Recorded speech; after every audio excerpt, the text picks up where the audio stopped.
rapat kita amin. Bangkit berdiri untuk Tuhan. Yesaya 55 sudah ya. Yesaya 55 ayat 6.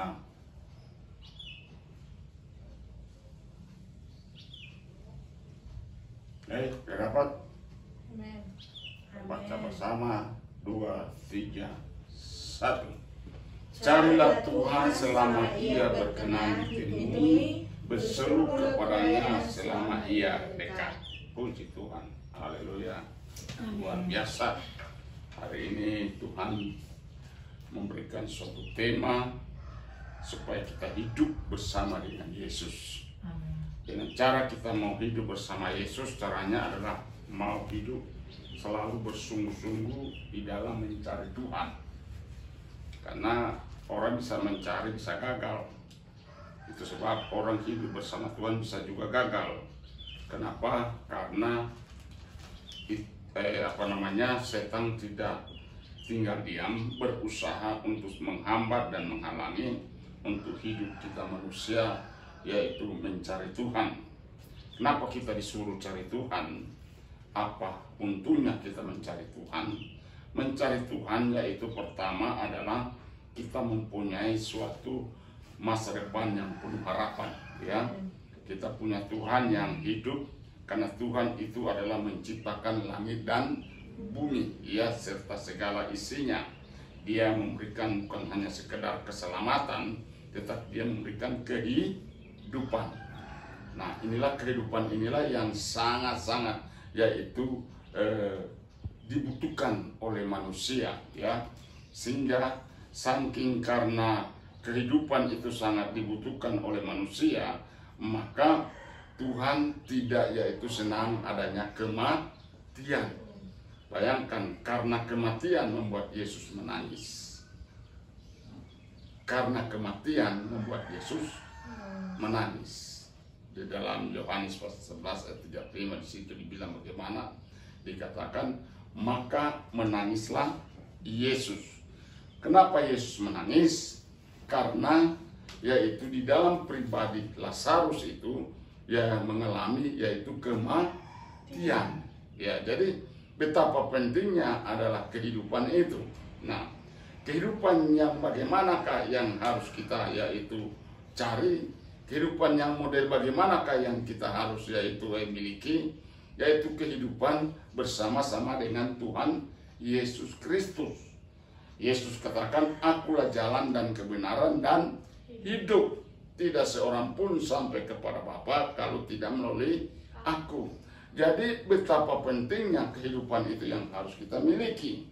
Kenapa? Kalau kita tidak memiliki kehidupan bersama Yesus, maka cita-cita untuk memiliki kerajaan surga itu hanya menjadi suatu angan-angan, menjadi suatu yaitu mimpi belaka, ya. Karena kenapa? Ada 3 kematian, ya. Lawan daripada hidup itu adalah kematian. Ya, tadi kan dikatakan carilah Tuhan maka supaya kita akan hidup. Nah, lawan daripada kehidupan itu adalah kematian. Lawan dari kematian itu adalah kehidupan. Jadi untuk itu kita harus betul-betul mau mencari Tuhan yang hidup. Ya, Tuhan yang hidup itu siapa? Yesus kata, akulah kebangkitan yang hidup. Puji Tuhan. Barang siapa percaya kepada aku, suatu kelak dia akan mengalami kebangkitan yang hidup untuk kekal selama-lamanya. Jadi dunia ini penuh dengan berbagai macam agama yang semua mengajarkan tentang kebaikan. Tetapi saudara, hanya di dalam Yesus Kristus yang mengajarkan tentang yaitu kehidupan yang kekal, ya. Jadi kehidupan kekal itulah yang didambakan oleh setiap manusia. Nah, kehidupan kekal itu hanya diperoleh hanya di dalam kita sungguh-sungguh mencari Tuhan. Sekali lagi garis bawahi, sungguh-sungguh mencari Tuhan. Mencari Tuhan itu bukan hanya sekedar ya leha-leha, ya santai-santai, tidak. Mencari Tuhan itu, kehidupan itu adalah kita harus betul-betul meneliti kehidupan kita ini bagaimana supaya kita bisa hidup, ya kan? Karena di dalam kematian itu ada 3 kematian. Mati pertama adalah mati rohani, bukan rohaya. Mati pertama adalah mati rohani. Nah, itu kita hindari, harus kematian rohani itu. Mati yang kedua adalah mati yang jasmani, yaitu hidup di dalam dosa. Mati yang ketiga adalah mati kekal, yaitu hidup di dalam neraka. Ya. Itu sebab kita lihat supaya kita memiliki kehidupan itu bersama Yesus. Yakobus, saudara Yesus berkata di dalam Yakobus pasal 1 ayat 21 sampai ayat 25. Coba kita lihat kitab Yakobus. Inilah pelajaran yang luar biasa yang kita harus miliki dalam hidup ini. Iya. Dikatakan begini, sebab itu buanglah segala sesuatu yang kotor dan kejahatan yang begitu banyak itu, dan terimalah dengan lemah lembut firman yang tertanam di dalam hatimu yang berkuasa menyelamatkan jiwamu. Luar biasa. Jadi yang pertama, ini ada 5 M nanti kita akan lihat. M pertama adalah membuang semua segala yang kotor. Ini penghambat kehidupan. Tadi saya katakan bahwa kematian pertama yaitu kematian rohani. Iya. Akibat kematian rohani itu adalah akibatnya orang hidup di dalam dosa. Rasul Paulus katakan di dalam Efesus Filipi pasal pertama, pasal 2 dikatakan bahwa dahulu kami sudah mati. Dahulu kami sudah mati oleh karena pelanggaran-pelanggaran yang kami lakukan.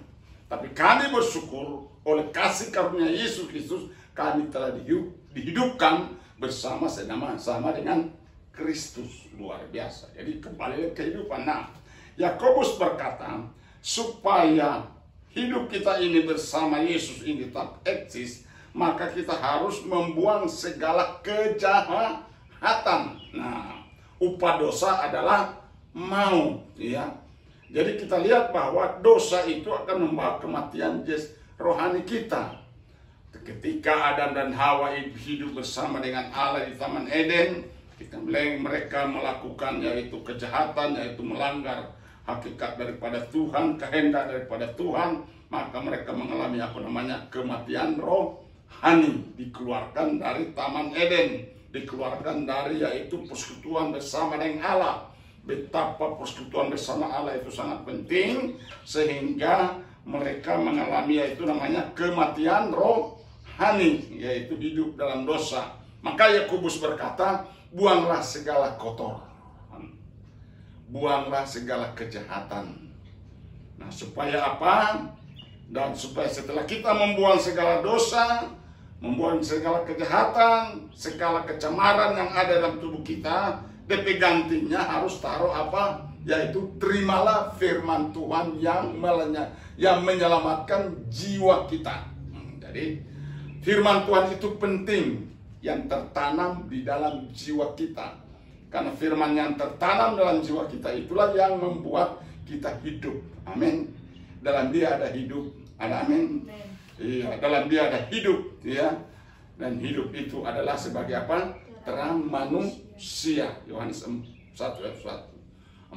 Dalam dia ada hidup, dan hidup itu adalah terang manusia. Jadi kita lihat apabila terang itu, firman Allah itu ada dalam hidup kita, maka hidup itu menjadi hidup yang penuh dengan yaitu cahaya, penuh dengan terang, penuh dengan api Roh Kudus yang akan setiap saat akan dapat yaitu membela, memproteksi hidup kita. Itulah tentang kita mau cari hidup. Jadi carilah hidup, carilah Tuhan sementara ia berkenan ditemui. Karena kalau kita tidak hidup mencari Tuhan, mencari kehidupan itu, maka saudara-saudara kasih Tuhan, dengan demikian maka kita akan mengalami yang namanya kematian jasmani. Ya, kalau kematian jasmani sudah tiba, tetapi kalau kita hidup bersama dengan Allah, maka Yesus katakan kita akan dibangkitkan bersama-sama dengan Allah. Jadi itu sebab itu kita harus mati bersama Tuhan dalam kuasa kebangkitan, itu air baptisan, supaya kita sebagaimana Yesus dibangkitkan, kita juga mengalami kebangkitan. Nah, itu puji Tuhan. Dan kemudian Yakobus tadi kita akan baca lagi ayat pasal yang ke-1, Yakobus tadi pasal yang ke-1 ya, kita akan lihat bersama-sama Yakobus pasal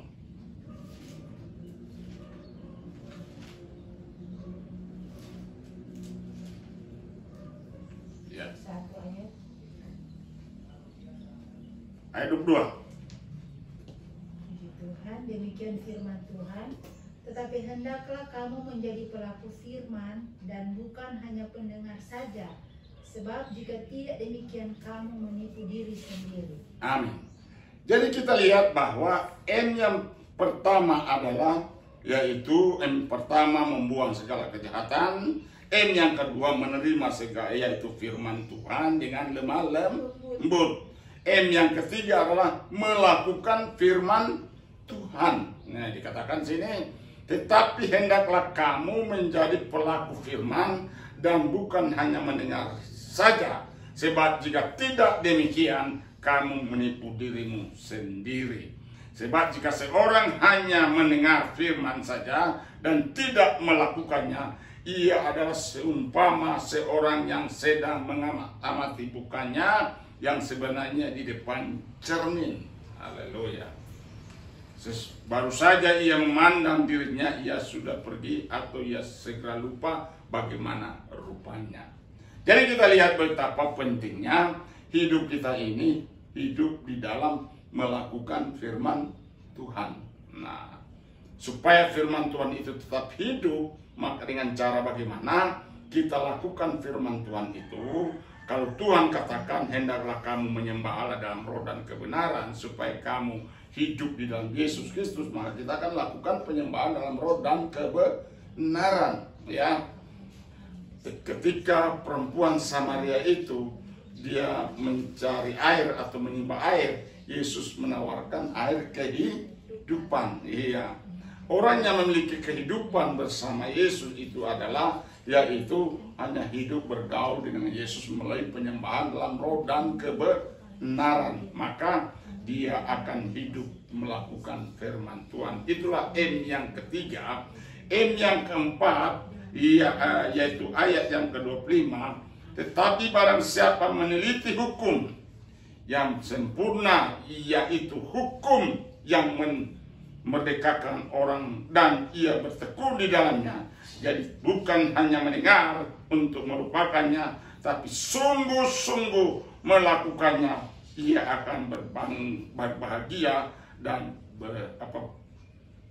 oleh perbuatannya. Puji Tuhan. Jadi merenungkan firman Tuhan itu penting. Amin. Karena perenungan firman Tuhan itu bagaikan, yaitu lembu atau sapi memamamia. Sesudah dia makan rumput itu, dia simpan dalam perutnya. Ketika dia beristirahat, dia keluarkan kembali itu rumput itu dari perutnya. Kemudian dia mulai kunyah. Dia mama-mama kembali. Itu namanya mamamia. Demikian kita bukan hanya mendengar, tetapi apa? Mama biak. Jadi mengunyah kembali itu makanan yang dia sudah makan waktu dia kurang pasti gajah dan kambing. Haleluya. Dan akhirnya firman itu direnungkan. Jadi sama seperti kita juga ketika kita mendengar firman, kita bukan cuma hanya mendengar, tetapi kita harus meneliti kembali atau kita merenungkan kembali. Iya, Alkitab katakan berbahagialah mereka yang merenungkan firman Tuhan itu siang dan malam. Kenapa? Dia bagaikan pohon yang ditanam di tepi air sungai, akarnya merambat ke mata air, dan dia tanpa ada hujan dan panas, dia tetap akan berbuah. Itulah hasil daripada merenungkan firman Tuhan. Jadi yang pertama membuang, yang kedua menerima firman Tuhan, yang ketiga adalah melakukan firman Tuhan, yang keempat adalah merenungkan firman Tuhan. Iya. Sekarang M yang terakhir, ayat 25, tolong Natalia. Bu Natalia baca. Yakobus pasal 1 tadi. Pasal 1 ayat 25. Iya. Tetapi barang siapa meneliti hukum yang sempurna, yaitu hukum yang memerdekakan orang, dan ia bertekun di dalamnya, jadi bukan hanya mendengar untuk melupakannya, tetapi sungguh-sungguh melakukannya, ia akan berbahagia oleh perbuatannya. Jikalau ada seorang menganggap dirinya beribadah tetapi tidak mengekang lidahnya, ia menipu dirinya sendiri, maka sia-sialah ibadahnya. Terus. Ibadah yang murni dan yang tak bercacat di hadapan Allah Bapa kita ialah mengunjungi yatim piatu dan janda-janda dalam kesusahan mereka, dan menjaga supaya dirinya sendiri tidak dicemarkan oleh dunia. Amin. Menjaga dirinya supaya tidak tercemar oleh dunia. Jadi kita lihat, rupanya ibadah yang sejati, ibadah yang paling dikehendaki oleh Tuhan, bukan seperti ibadah yang kita lakukan ini. Tapi ibadah yang sebenarnya adalah memperhatikan kemanusiaan manusia. Amin. Memperhatikan manusia yang perlu diperhatikan. Jadi saya senang mendengar salah seorang pakar ahli bahasa berkata, belajarlah kemanusiaan dulu baru beriman. Kalau kita belum belajar tentang kemanusiaan, kok kita sudah belajar iman, maka itu yang disebut, dikatakan bahwa kita akan memisahkan manusia dari manusia. Ya, tidak mempedulikan manusia yang lain, merasa diri dia lebih benar daripada orang lain. Padahal Tuhan itu ya ternyata yang kelima adalah yaitu memperhatikan sesama kita manusia. Jadi itulah kehidupan, itulah cari Tuhan. Jadi cari Tuhan itu supaya kita hidup itu hidup bersamaan. Kebersamaan itu sangat penting. Hidup bersama-sama, yaitu rukun dan damai. Tidak saling curiga mencurigai, ya. Tapi kita hidup betul-betul hidup memperhatikan satu sama lain, ya. Sehingga apa? Kita akan memiliki kehidupan bersama dengan Yesus Kristus. Bayangkan, Yesus Kristus adalah sebagai Tuhan dan Allah. Dia adalah itu, ya, penghuni sorga, pemilik isi bumi dan langit ini, ya. Dia rela datang ke dunia ini supaya apa? Barang siapa yang percaya dan menerima Yesus Kristus, dia akan memperoleh hidup yang kekal. Iya, itulah tujuan Tuhan. Jadi tujuan Tuhan di dalam dunia ini, dia tidak membawa agama. Ya, dia tidak membawa organisasi, tapi dia membawa itu keselamatan. Dia datang untuk kemanusiaan. Supaya manusia yang diciptakan sempurna ini, serupa dan segambar ini, tidak akan binasa, tapi memperoleh hidup yang kekal. Itulah tujuan Tuhan. Jadi kita kalau jangan sampai kita terjebak di dalam suatu perbedaan manusia yang dibuat oleh manusia. Perbedaan yang dibuat oleh manusia. Tapi marilah kita saling memperhatikan. Iya, kalau memang dia beda iman, beda agama, itu bukan menghambat kita tidak mengasihi dia, tapi justru itu akan membakar hidup kita supaya kita bisa dapat mengasihi sesama manusia. Karena Yesus datang ke dunia ini untuk mempersatukan manusia, bukan mencerai-beraikan manusia. Karena teologi lah, oleh karena agama lah, oleh karena organisasi lah, berbagai macam yang terjadi di langit ini, sehingga manusia itu tercerai-berai, sehingga jadi perang, ya, karena egois manusia, keegoisan manusia. Ia merasa diri lebih daripada orang lain. Padahal Yesus mengajarkan kita berdiri sama tinggi, duduk sama rendah, ringan sama dijinjing, berat sama dipikul. Haleluya, kira-kira begitu kan? Itulah kita manusia. Jadi makanya Tuhan begitu sangat luar biasa memberikan contoh dan teladan kepada kita supaya kita memiliki hidup kekal. Itu yang bagaimana? Hidup yang kekal itu bukan cuma hanya kita yaitu mendengar, tapi melakukan. Hidup kekal itu bukan kita hanya yaitu hidup semau kue, tapi membuang segala kotoran, membuang segala kejahatan, itulah kehidupan. Dan hidup yang berikut dikatakan kita harus melaksanakan firman Tuhan, merenungkan firman Tuhan itu siang dan malam. Itulah kehidupan.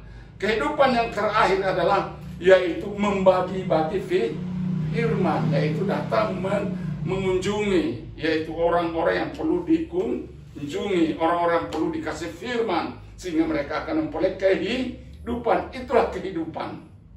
Itu yang Yesaya maksudkan tadi dalam pasal 55 ayat 6. Carilah Tuhan supaya kamu akan hidup. Jadi artinya bukan hidup untuk diri sendiri, tapi yang disebut hidup itu dengan sesama manusia itu yang Dr. Ratulangi berkata, yaitu manusia memanusiakan manusia. Itulah hidup sebenarnya. Itulah hidup yang sebenarnya. Negara kita ini, negara Indonesia ini, kalau betul-betul mengerti, mempelajari kemanusiaan, yaitu siapa kita ini sebenarnya. Iya kan? Kita ini buat dari tanah. Haleluya. Setelah mati sudah ini kita ini seringkali sebab bau tanah. Haleluya.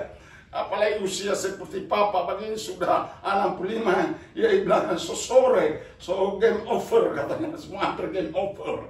Haleluya. Marilah kita akan hidup bersungguh-sungguh. Mari kita saling menghidupi satu sama lain. Amin. Itulah kehidupan yang sebenarnya. Itulah hidup. Supaya hidup bukan untuk diri sendiri, tapi untuk orang lain. Puji Tuhan. Kiranya firman Tuhan pada saat siang ini boleh membawa kita kepada suatu yang pencerahan yang hebat, yang luar biasa, untuk kita selalu mencari Tuhan itu bukan hanya sekedar ibadah saja, tetapi mencari Tuhan itu akan mengerti arti daripada kehidupan itu. Ternyata arti daripada kehidupan itu adalah yaitu memanusiakan manusia dan manusia. Amin. Akan saling mengasihi, saling yaitu memberkati, saling mendorong, saling menguatkan, saling mendidik, sehingga sudah bangsa kita, negeri kita, daerah kita ini menjadi bangsa yang takut akan Tuhan dan bangsa yang hidup memiliki kehidupan daripada Allah, dan hingga satu kali kelak ketika kita berakhir daripada dunia ini, kita akan memiliki hidup yang kekal bersama-sama. Amin. Tuhan kiranya memberkati kita. Puji Tuhan. Mari kita bangkit berdiri.